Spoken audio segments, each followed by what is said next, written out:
Selamat pagi pemirsa, Presisi Pagi kembali hadir untuk Anda. Selama 1 jam ke depan kami telah menyiapkan sejumlah informasi terkini. Bersama saya Brigpol Intan Anansih, kita lihat dulu 3 berita utama pagi ini. Seorang wanita terduga penadah ponsel hasil jambret terlibat aksi adu mulut saat akan diamankan petugas Reskrim Polsek Metro Tanah Abang dari rumahnya di kontrakan kawasan Galur, Johar Baru, Jakarta Pusat.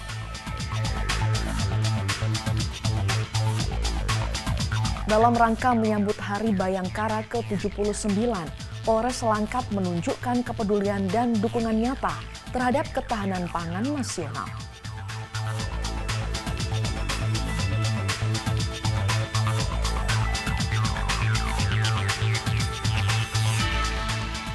Suasana Bandara Aminggaru Ilaga kembali diwarnai gangguan keamanan. Pada Rabu pagi 18 Juni 2025, terdengar 2 kali letusan senjata api yang dilakukan oleh kelompok kriminal bersenjata atau KKB.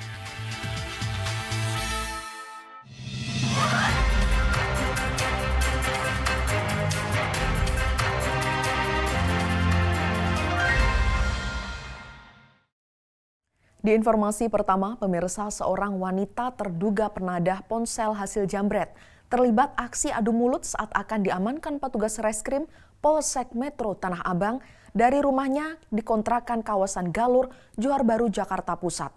Meski membantah telah membeli ponsel hasil kejahatan, namun polisi tetap membawa paksa wanita tersebut untuk dimintai keterangan.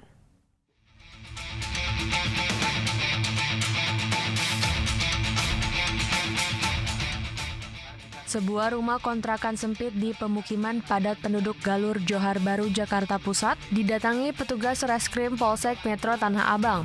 Sasarannya adalah Dewe, seorang wanita yang diduga menjadi penadah ponsel hasil jambret. Kedatangan petugas langsung disambut penolakan oleh Dewe hingga aksi adu mulut pun terjadi.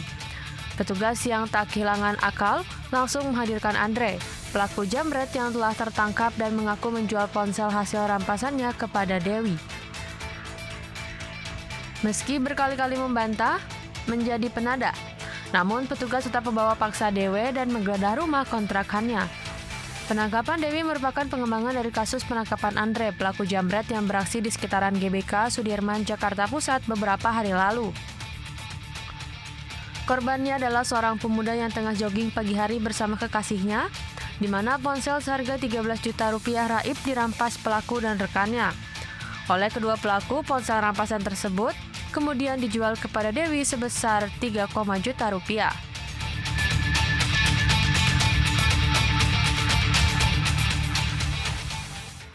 Berawal dari korban melakukan olahraga pagi di Jalan Sudirman jogging, korban dijambret oleh pelaku. Kemudian baru kita dapat informasi dan identifikasi pelaku dengan keterangan-keterangan yang diberikan oleh korban. Kita dapat ungkap kemarin di Jalan Sukapura, Jakarta Utara, kita mengamankan pelaku. Pelakunya yang kita amankan itu 2, termasuk di situ penadah yang menerima handphone tersebut dari daerah Kelurahan Galur, Jakarta Pusat.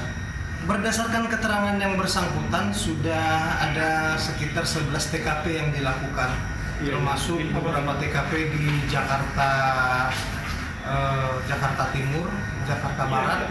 Pelaku ini sudah berprofesi melakukan jambret di beberapa tempat. Kemudian dia mantan daripada residivis juga, dia baru keluar dari lapas.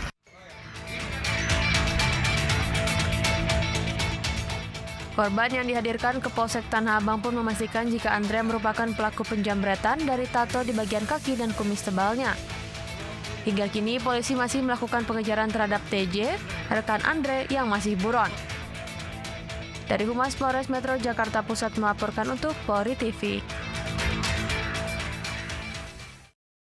Sementara itu di Bali dalam waktu 1 kali 24 jam, Polda Bali berhasil mengamankan 3 pelaku penembakan warga negara asing asal Australia. Saat ini ketiga tersangka ditahan dan dijerat pasal pembunuhan berencana.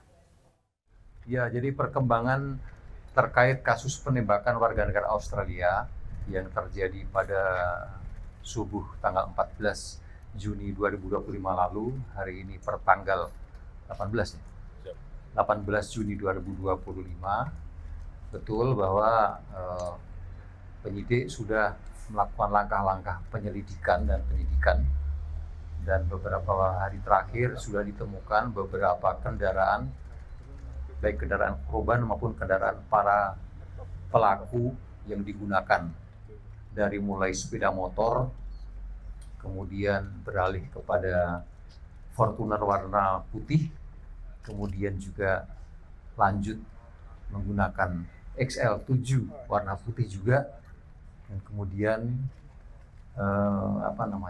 mereka hendak melakukan perjalanan ke luar negeri, ya, namun berhasil